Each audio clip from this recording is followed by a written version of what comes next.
equal stand. You're afraid that if you give us equal ground, that we will match you and we will override you. And if that's what you're afraid of us, then tell us that just what you're afraid of. But don't keep hiding it from us and holding this up to us, and every time we ask you for something, you give us a little bit of something, and it's all tokenism. We don't want tokenism. And there are most black men in this world that don't want charity. And yet still every time we ask you for something, you give us a little piece, a little piece. You're playing games with us. We're not children.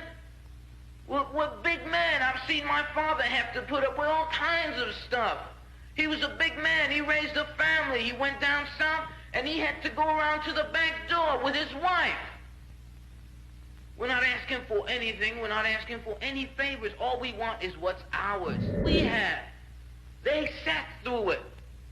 But there are other black youth that are not going to sit through it. We know about Che. We know about Fanon. We've read the books of our revolution. We've listened to Mao and his quotations. We know where we stand. We're not going to sit for it. We're asking, and if we ask and we don't get, we're prepared to stand up and take it. But you're pushing us to it.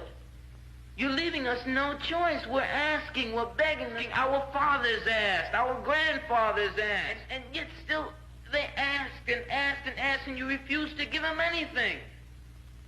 Now, we're just about out of patience. We're not going to ask anymore. The news media says that it's only the young that are militant, only the young that want this and want that. Okay, but we're 40% of the black population now. Or we were a year ago, and still yet we're climbing. Before long, we'll be 50%, 55%, and then we'll have the command. We're not going to take it. We're not going to take sitting in places that just aren't fit for living. We're not going to take it. There's a limit to a man's patience, and everyone knows that God, Christ, heaven, everyone knows that what we're asking is not $1 million. All we're asking for is humanity. We're asking to be allowed to live like human beings. And God, you tell us that this is too much to ask. You're sick. You're definitely sick. How can you tell me that it's too much to ask?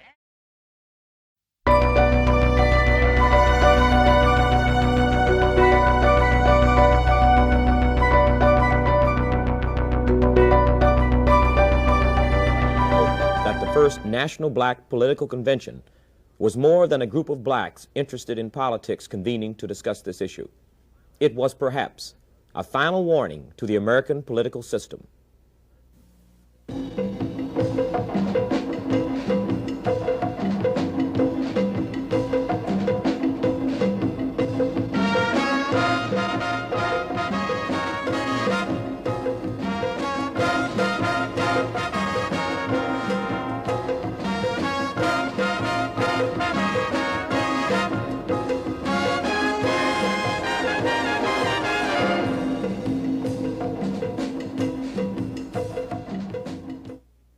We will discuss the issues and dynamics that took place at Gary. Was it really historic? Who are the new black leaders? Joining me in an analysis are Paul Delaney of the New York Times and Carol Morton of Black Journal. First, let's review a film version of what took place.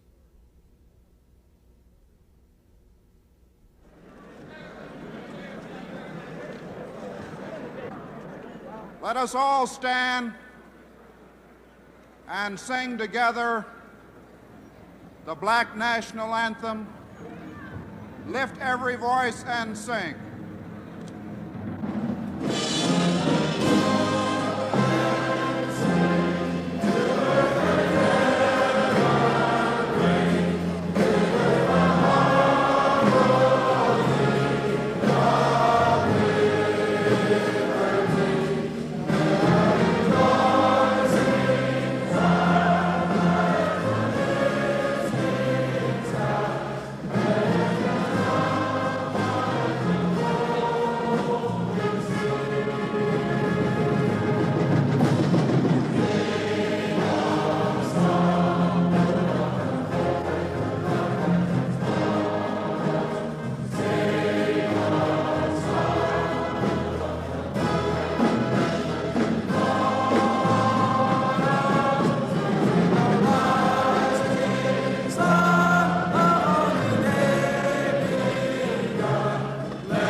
think all of us are saying this afternoon that if the two major parties in this country fail us and reject us once again in 1972, then they must accept the consequences of that act.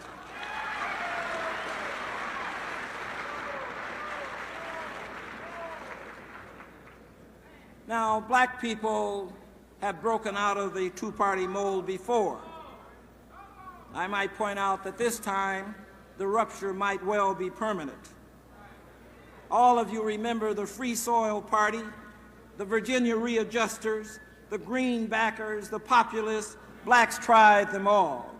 And in our search for political impact, we have held political conventions before.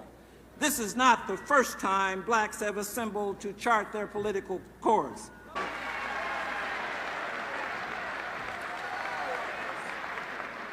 And I just don't think the type of unity that black people came here seeking for, and you can see it in the minds and the eyes of the young people for the first time in their lives. And when you start talking about a political convention, you are talking about freedom. And this is why so many young black people have come far and near across this country with one thing in mind, to achieve unity, but also achieve freedom for people, oppressed people all over the world. And when you start dealing with that, you are dealing in a very dangerous area. And if you don't know what freedom is, then it pays all of the politicians to get back in the aisle and keep their big mouth shut.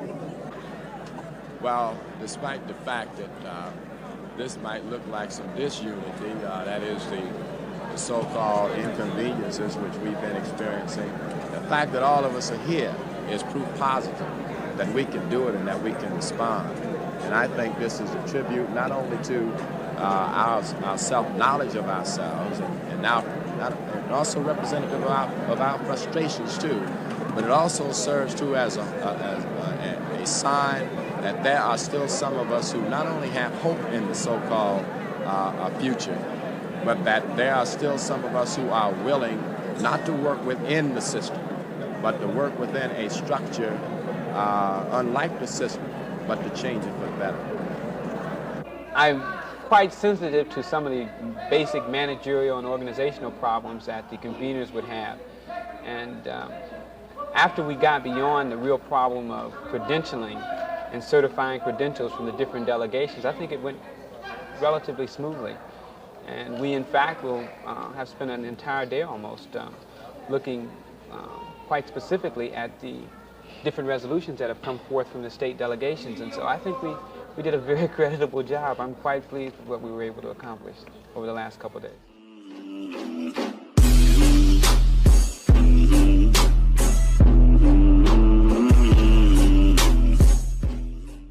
But for myself, I hope that we will be able to get some satisfaction out of this convention, because I feel it's something that's needed for the black people. Assemblyman Eve, could you tell me what's your overall impression of this black political convention thus far? Well, first of all, I'm very, very excited about it, because I think so many black people coming together to deal with our question of survival in America. I think all of us who have been involved in the political system and who realizes beyond a shadow of a doubt that the system is in fact taking us through a very systematic form of genocide through its political institutions. And when you can see the very diverse element that's here, all coming together because we realize that things are very, very bad. So I'm very excited about it, and I think we're going to come out of here with some very, very positive results. Mainly we're concerned about black representation on a national level in terms of economics, in terms of having more political power, in terms of doing something to rid us of problems that affect us from a cultural standpoint of view. Now, specifically from an economic standpoint of view, we just want a larger share of the pie. Relative to programs of black people, we want to be able to point out and bring to the attention of this country what programs that we feel that are relative to us, rather than having someone to tell us what's relative for us and what's good for us. This is the type of thing that you're going to see, the type they're pushing the leadership on the brink. And if they're not prepared to go to Pharaoh, if they're not prepared to go to the modern Caesar and say, our people want freedom, then they better step aside, because these young black people will walk right over. Right on, bro. Right on, bro. Right on. Run it, child. Run it. The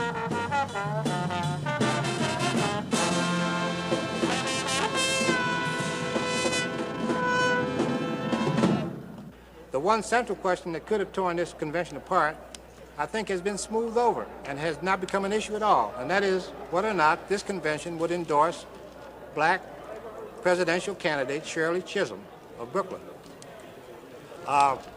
Black feminist attorney Florence Kennedy held a caucus in Chicago last night, and the discussion among this group was whether or not they should even push for endorsement for Mrs. Chisholm. The feeling on the part of the sisters there was that this would be too divisive. And because it might be too divisive, they thought that they would back off. Resolution came from Ohio and several other states, which was synthesized as follows.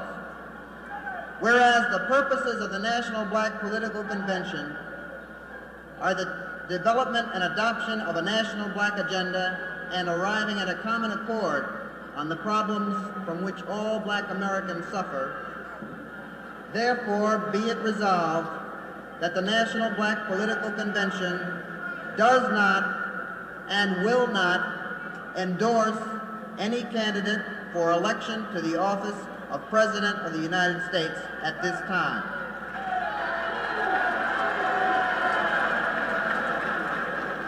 I'd like to move that resolution.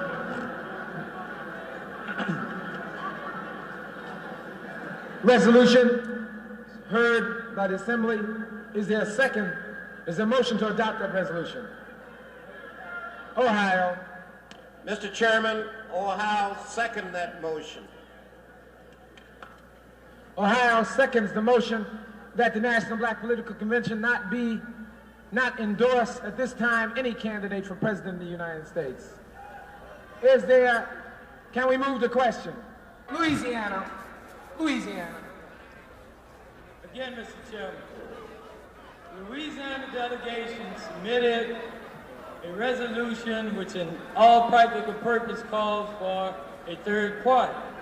What the convention itself would do, whether or not we go on record saying that we would support a third party, or whether or not we're going to stick with the no-good Democrat and Republican as we have now.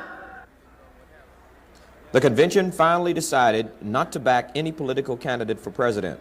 This move obviously eliminated a debate over Shirley Chisholm's candidacy. A decision to form a third party was also temporarily postponed. The question that constantly arises concerning the National Black Convention meeting here in Gary, Indiana, is, will it be meaningful? Will it leave here with a bill of particulars that it can bring to the upcoming white convention, the Democrats and the Republicans, and force them to speak to the needs of black people? There is also a corollary question that's being asked, as whether or not these many black people can get together and, in fact, come to any common ground on anything. And there are many people, including many delegates themselves, who don't believe that this can be done. However, like Mrs. King said, Mrs. Martin Luther King, who came here not too long ago, and she was interviewed on a panel discussion, and they asked her about this unity bit, and she says, well, what we're seeking is unity, not uniformity.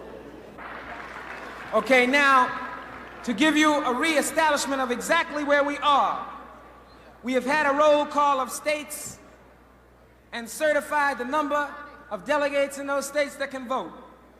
We have also adopted the rules which should be in your package. We have also voted to establish an ongoing structure as stipulated in the New Jersey and California resolutions. We've also voted to name 50 state chairmen, plus the District of Columbia, plus the chairman of National Organizational Representatives in a floor caucus to see that that structure is implemented.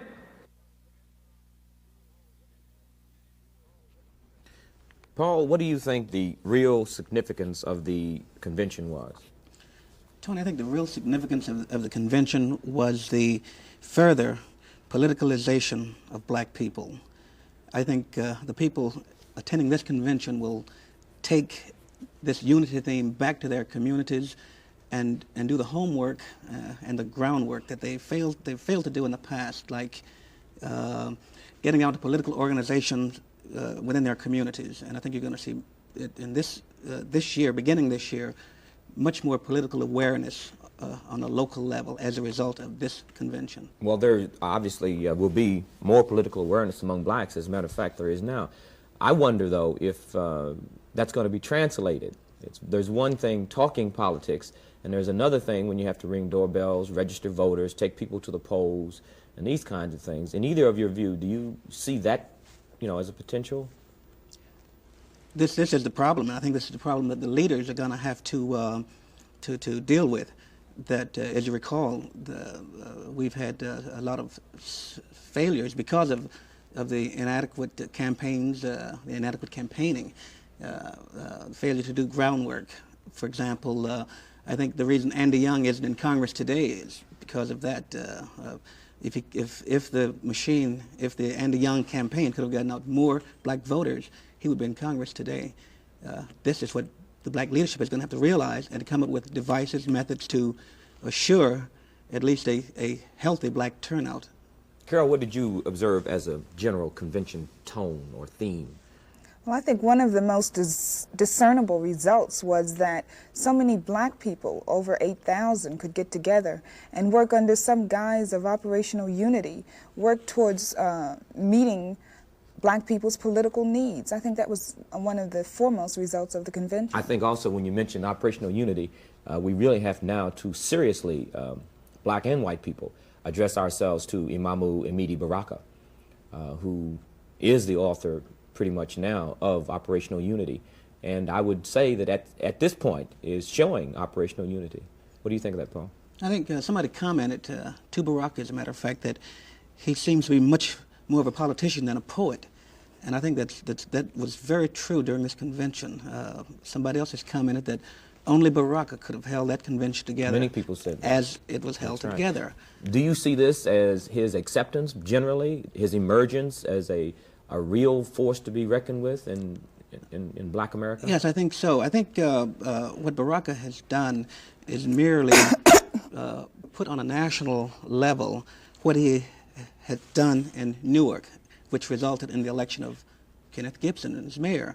And I think he sees this as an opportunity now to do the same thing on a national level, and with the result, more black politicians, a black politics, as a matter of fact. Well, then, is politics, in either of your estimation, the new thrust for black nationalism? Is this the ground in which they're going to work out this fervor and energy?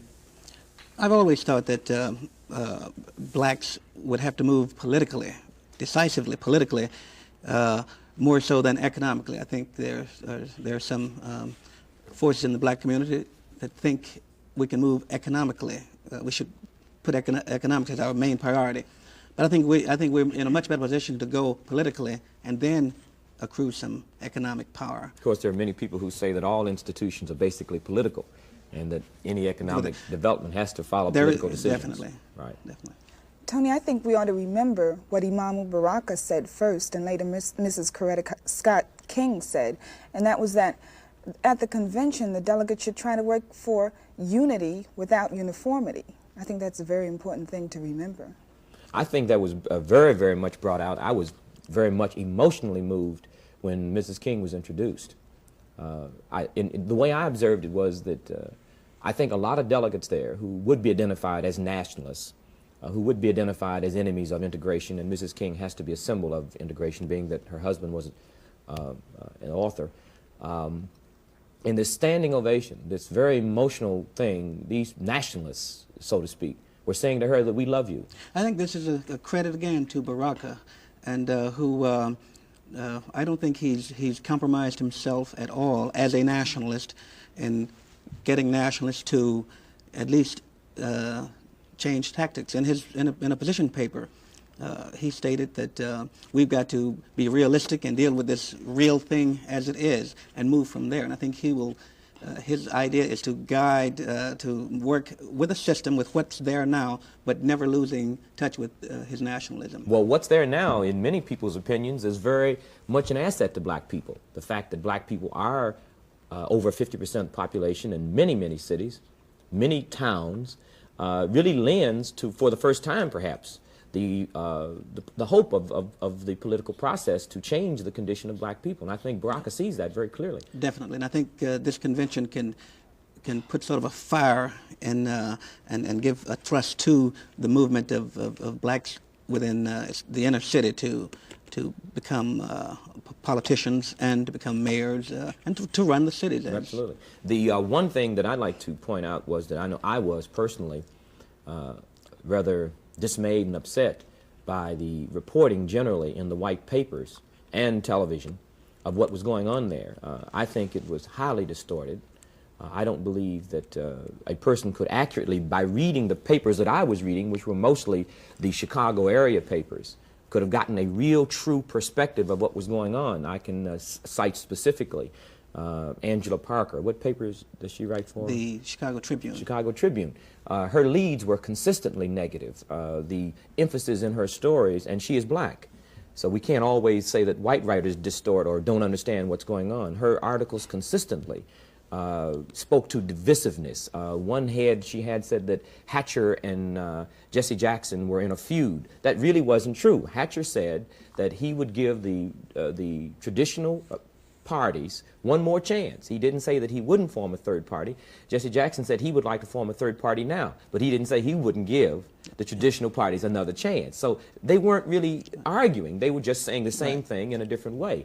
But the theme, more important than what Hatcher said or Jesse Jackson said, was the fact that some 8,000 black people came together from every place, stayed in the same auditorium for 2 or 3 days, and at the end of it gave Imamu Baraka a standing ovation, and at the end of it had only had what I would call a mini defection by 2/3 of the Michigan delegation. I agree with you, Tony, that I think the coverage of the convention was atrocious, as a matter of fact.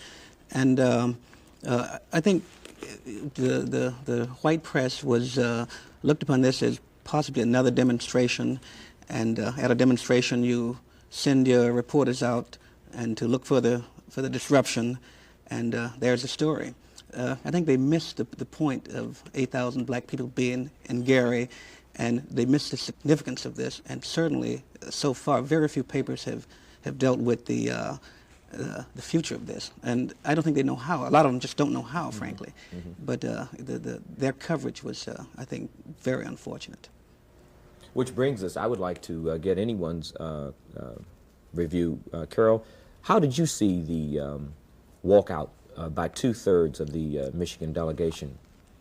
Well, the main reason that the Michigan delegation walked out was because they wanted more time to look over the proposed black political agenda.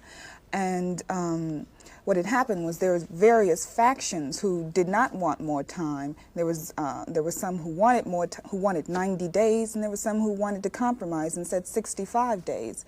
I don't think it was that important a thing. I think the most important thing was that so many black people stayed and so many agreed on the black political agenda.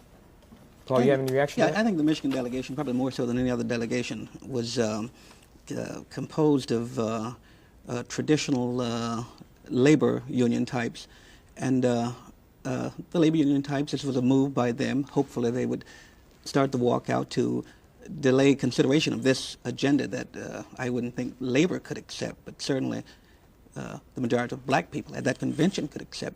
Therefore, it was an abortive attempt to get a delay on accepting this agenda, and I think it was more by some labor types within the Michigan delegation. I have a copy of a press release issued by the Michigan delegation, which allegedly was released before they came back in after the recess, which would suggest that they had planned to walk out anyway. Now, the last paragraph I would like to read of the walkout of the Michigan delegation says, we specifically mention the 4 areas that they disagreed with. Since our request for this minimum and sound position has been rejected, the Michigan delegation had no other alternative but to walk out of that convention in the fervent hope that this dramatic gesture would cause the rest of the delegations to halt and rethink their positions while there was still time to do so. Now, if that was a call for other delegations to walk out, it clearly didn't work, because after they walked out, there was the unanimous chant of nation time. And I would like to say that I believe 5 years ago, if a move to walk out like that had taken place, the rest would have walked out with them, but everyone closed ranks. As a matter of fact, I think we have to really emphasize that all of the Michigan delegation did not walk out. Again, a tribute to Baraka. The theme of unity was pushed, and it showed through everything that was done at that convention. There were other factions that would have wanted to walk out, but behind the scenes, Baraka pushed the unity theme, pushed it, and it worked. What do you think the convention did to the candidacy of Shirley Chisholm, her decision to campaign in Florida and not to attend the black convention? I think if Mrs. Chisholm had shown up in Gary, it could have had a profound effect on the delegates. As it were, she did not show, and the convention voted not to endorse a candidate. If she had shown, I think the leadership would have been in sort of a bind, because the convention would have, the delegates would have, I think, overwhelmingly pressed for an endorsement.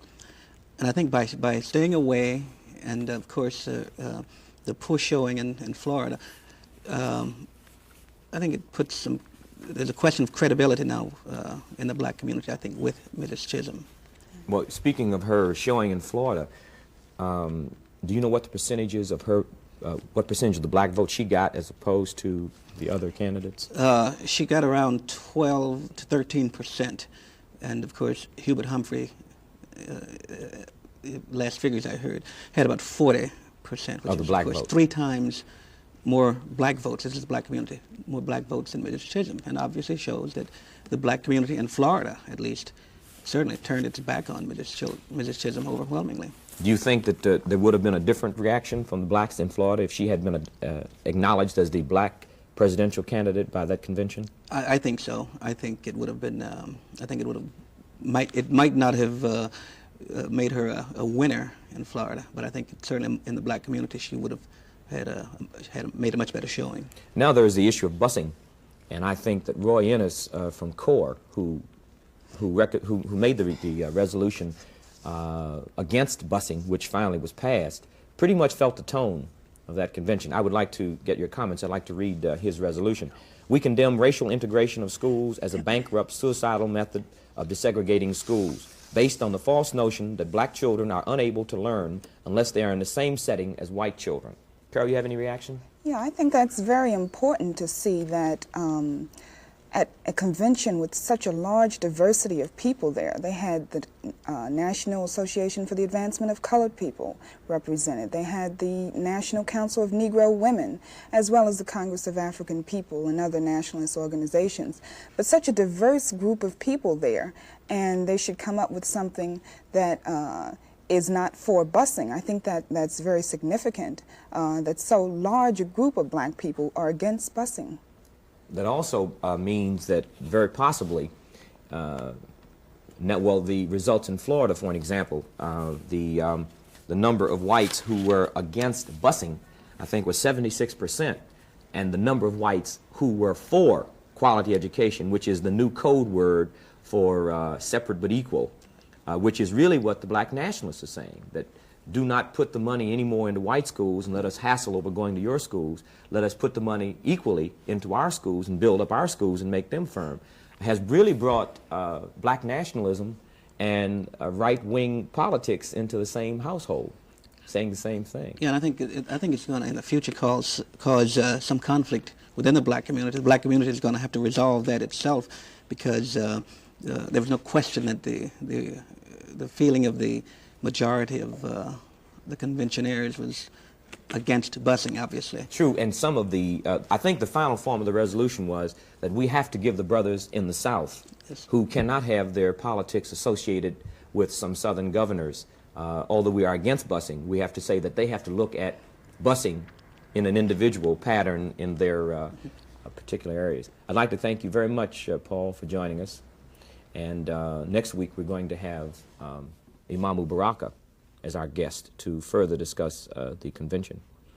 And I think one very significant thing about the convention is the fact that the symbolism, the fact that the convention opened up with the Black National Anthem. I think there were many symbols in this.